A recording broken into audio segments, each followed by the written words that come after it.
नमस्कार दोस्तों। तो आज हम लेके आए 24-25 मार्च के करंट अफेयर्स के इंपॉर्टेंट क्वेश्चंस जो कि एग्जामिनेशन पॉइंट ऑफ व्यू से बहुत ज़रूरी है। तो सबसे पहला है archaeological survey of India ASI। उन्होंने एक्सकेवेशन शुरू किया है सबसे पुराने मंदिर को डिस्कवर करने के लिए भारत में। तो कहाँ पे शुरू किया? यह मध्य प्रदेश में ASI द्वारा शुरू किया गया है। पहला black leader of government United kingdom का कौन बना है? तो ये बने हैं वॉन गेथिंग। अगला वर्ल्ड टीबी डे 2024 का जो था उसकी थीम क्या थी? तो ये थी yes we can end TB. Tuberculosis है टीबी का फुल फॉर्म। पहला foreign office of consultations between Bharat और मोरिशनिया मतलब इंडिया एंड मोरिशनिया के बीच में पहला फॉरेन कंसल्टेंट्स ऑफिस कहाँ पे खुला है? ये खुला है नौकोत मोरिशनिया में। जगह याद रखना है पेपर पॉइंट ऑफ व्यू से, IR के टर्म्स में बहुत जरूरी है इंटरनेशनल रिलेशंस में। किस एथलीट ने गोल्ड मेडल जीता है लॉन्ग जंप में? इंडिया ओपन जंप कंपटीशन 2024 में जो कि बेंगलोर में हुई हाल ही में। यह है Nayana James. Indian space research organisation को नवाजा गया था एविएशन वीक लॉरेट्स अवार्ड से। किस मिशन के लिए? तो ये था पिछले साल जो करा था हमने Chandrayaan 3 mission successful landing in the south pole of the moon.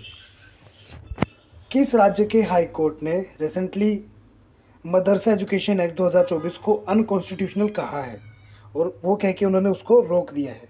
वो है उत्तर प्रदेश। तो उन्होंने कहा है कि मदरसा एजुकेशन एक्ट एग्जिस्ट नहीं करती है, असंवैधानिक है।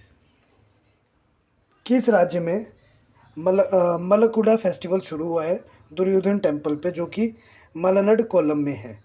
ठीक, तो ये मलनड कोलम जगह है केरल में, तो ये शुरू हुआ है केरल राज्य में। वर्ल्ड ट्यूबरक्लोसिस डे कब मनाया जाता है? 24 मार्च को। इसी की थीम थी वो ऊपर, yes we can end it. IPL का कौन सा एडिशन शुरू हुआ है 22 मार्च 2024 में? तो ये है 17वां एडिशन।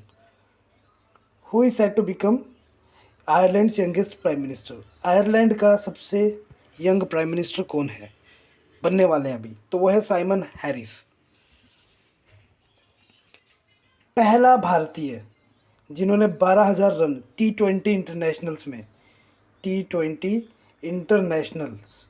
मतलब जितने भी T20 खेले हैं सब मिला के 12,000 रन कंप्लीट किए, वो है विराट कोहली। इन्होंने पहले Rajasthan RCB versus Chennai super Kings वाले मैच में ये उपलब्धि हासिल करी है। किन्हें अपॉइंट किया गया चेयरपर्सन के तौर पे डिजिटल न्यूज़ पब्लिशर एसोसिएशन में DNPA में? तो ये है Maryam Memon Matthew.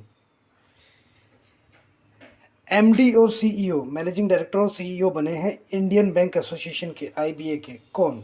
MV Rao. Important question है, आपके बैंकिंग के मेंस एग्जाम में आ सकता है, बैंकिंग मेंस में पूछा जा सकता है करंट अफेयर्स में।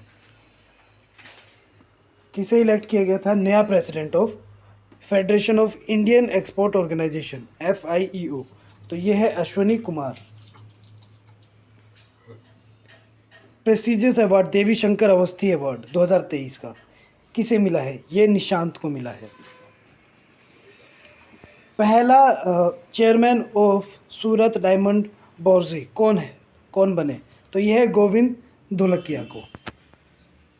वर्ल्ड मीटरोलॉजिकल डे हर साल मनाया जाता है कौन सी तारीख को? वर्ल्ड मीटरोलॉजिकल, तो ये 23 मार्च को हर साल मनाया जाता है। अब एक प्रीलिम्स डाइजेस्ट है, ये एक नई मुहिम शुरू की हमने। तो ये है एक्सरसाइज दोस्ती, मिलिट्री एक्सरसाइज है। ये थी basically coast guard exercise, trilateral coast guard exercise, coast guards के बीच में भारत, श्रीलंका और मालदीव्स। ठीक, पहली बार कंडक्ट हुई थी 1991 में भारत और मालदीव्स कोस्ट गार्ड के बीच में। श्रीलंका ने 2012 में इसे ज्वाइन किया है इन दोनों देशों को ट्राइलेटरल बनाने के लिए। हाल ही में कंडक्ट हुई थी ये 2021 में, अब अगली 2024 में होगी। इसका बेसिकली मोटिव ये है कि जो हमारे आसपास के समुद्री इलाके मैरीटाइम एनवायरनमेंट है इसे संरक्षित करना। इंडिया ने इसी के तहत इंडियन कोस्ट गार्ड की शिप डिप्लॉय की है, समर्थ, अभिनव और ड्रोनियर एयरक्राफ्ट। ये 3 डिप्लॉय करके रखे इस एक्सरसाइज के लिए। अब आप लोगों के लिए क्वेश्चन आज के दिन का कि भारत ने रिसेंटली एक ऑपरेशन लॉन्च किया था भारतीय सिटीजन्स को हाइती से इवैक्यूएट करने के लिए, उस ऑपरेशन का नाम क्या है? आंसर कमेंट बॉक्स में दे, पीडीएफ के लिए डिस्क्रिप्शन में जाए। Thank you and have a nice day.